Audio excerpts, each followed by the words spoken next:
Getting to know you, getting to know all about you, getting to like you, and I hope you like me.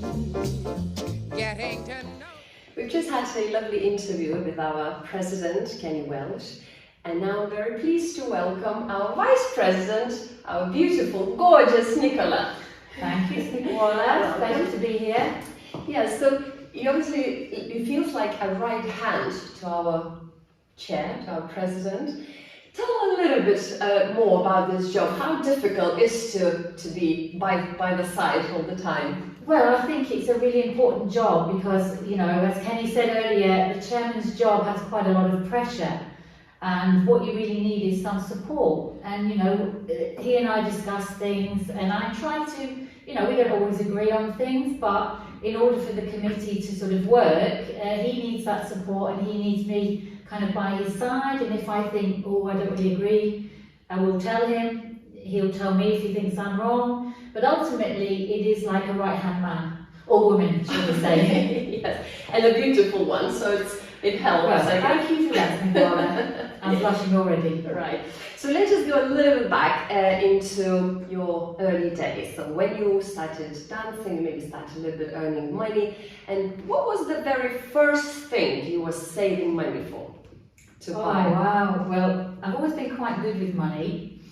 So let me think now. Probably, well, when I was in school, I was in charge of the bank. So that gives you some idea of responsibility. I always felt that it was important. So probably it would have been for clothes, I guess. I would have, you know, my mum would have said, look, if you want that new top, you're going to have to save up and then you can buy it. You know, we were a normal family. They supported my dancing, but, you know, we didn't have loads of money. So we were taught from a young age, save up, and, you know, a few weeks you might be able to buy yourself that.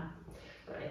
And moving a little bit along, obviously you achieved a lot in your dancing, and then you also had a family. And being mother and being vice chairman and being a teacher and being competitive before, you had a lot of different hats, if you like, yes.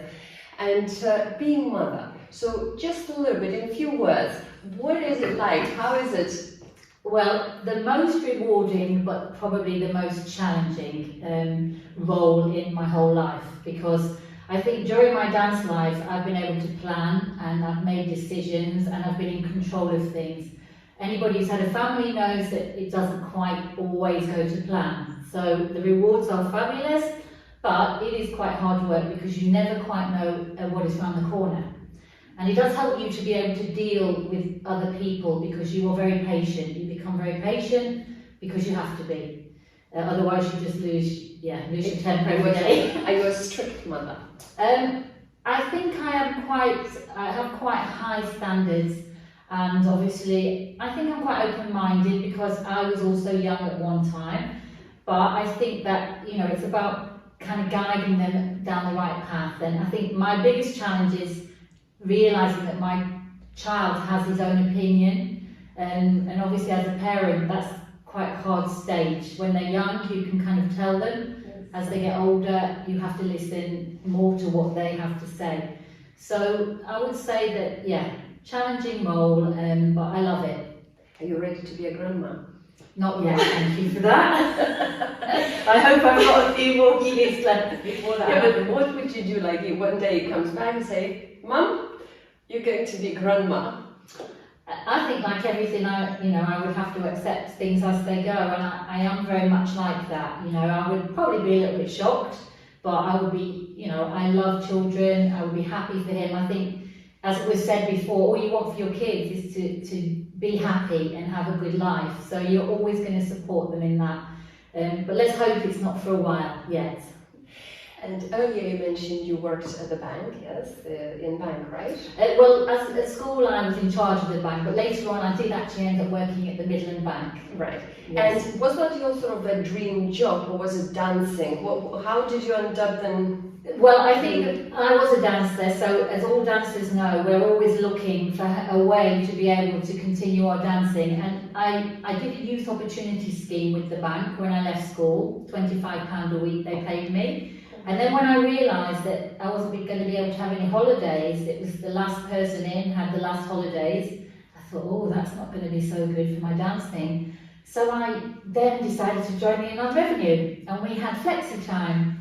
And whenever we could have holidays, and they were very supportive of my dancing, especially when I was representing the country. So that's kind of how I fell into that job. But I loved it, I did love it at the time, very social job, and it fitted very well with my dancing and my practicing. But you couldn't see yourself all your life being in that job. You obviously No, I don't think was a dancer. Yeah, I mean, I love figures and things like that, and possibly if I hadn't been a dancer, I'd have gone down the accountant route or something like that. But dancing there was no question that my life was going to be involved in the dancing. And so have you always knew from the very early age that dancing is you, or?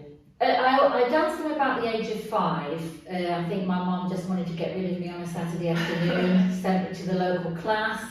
And with me, anything I do, I'm quite committed. So I was doing dance and I was also doing gymnastics. Gymnastics ended up in the hospital most weeks, so I decided that probably dancing was a better option for me. And you ended up being Latin, obviously, dancer, but did you do both, or was it always from that young age that, no, I'm Latin only? I was more ballroom, really, as a junior, yes. I think that's also dependent on my partners. Until I think as a junior, I was kind of similar level at both ballroom and Latin. As a youth, then as I got my more, I would say, Latin partner, he wouldn't mind me saying that, we started to specialise then in the Latin as I got to about, I think 21 or something like that, a few years ago. Right, and now if there would be possibility, well, not possibility, if you would like to do a new skill, what would that be? What new skill would you do if you would now? Yes, that's a difficult one actually. I think the thing with me in my life is the skill that I need at the time to deal with whatever I have to do. So for example, when I became a parent, I had no skills in that area whatsoever. So I taught myself to do it. While I've been not working, I've started to look over my tax skills and, maybe qualify for another qualification for that.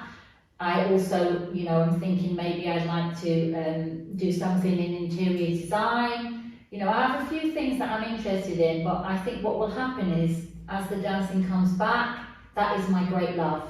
So those things may have to be put on the shelf again. But there is no something like on the bucket list that you must do some kind of skill, nothing that No, strong. I think I've achieved, if I die tomorrow, I think I'll be happy with what I've done so far. But who knows, hopefully I've got a little bit of time to go. And what was the biggest lesson you learned in life? It's not all about me. I think I learned that at a young age from my family. Not that I wasn't important to them, but they brought me up with a very grounded view of life. And actually later on, I won't mention who this teacher was, but I do remember a particular occasion when we'd gone to a European Championship, and I think he was the only British judge. And I think we'd not made the final because he hadn't marked us in. And I remember at the lesson saying, oh, it's not all about you, he said. And that just reiterated what my parents had said. So I think that's the thing you've got to remember, to be a little bit humble and think about other people, not only yourself.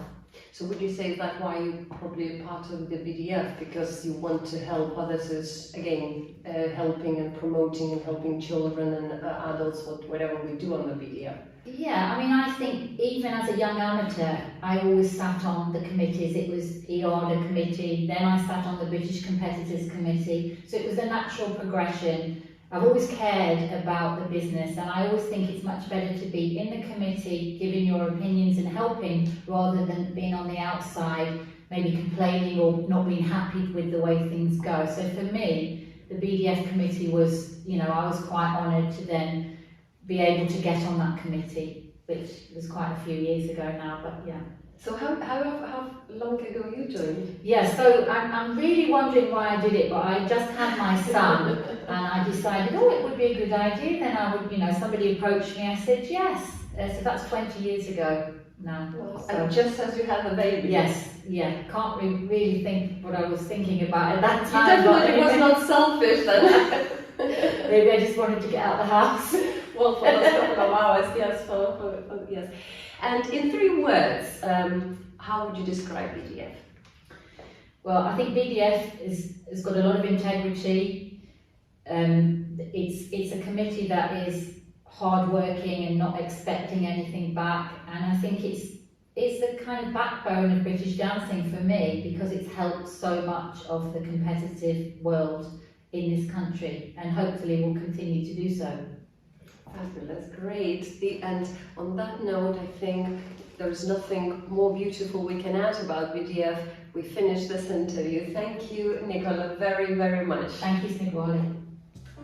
Getting to know you, getting to know all about you, getting to like you, and I hope you like me.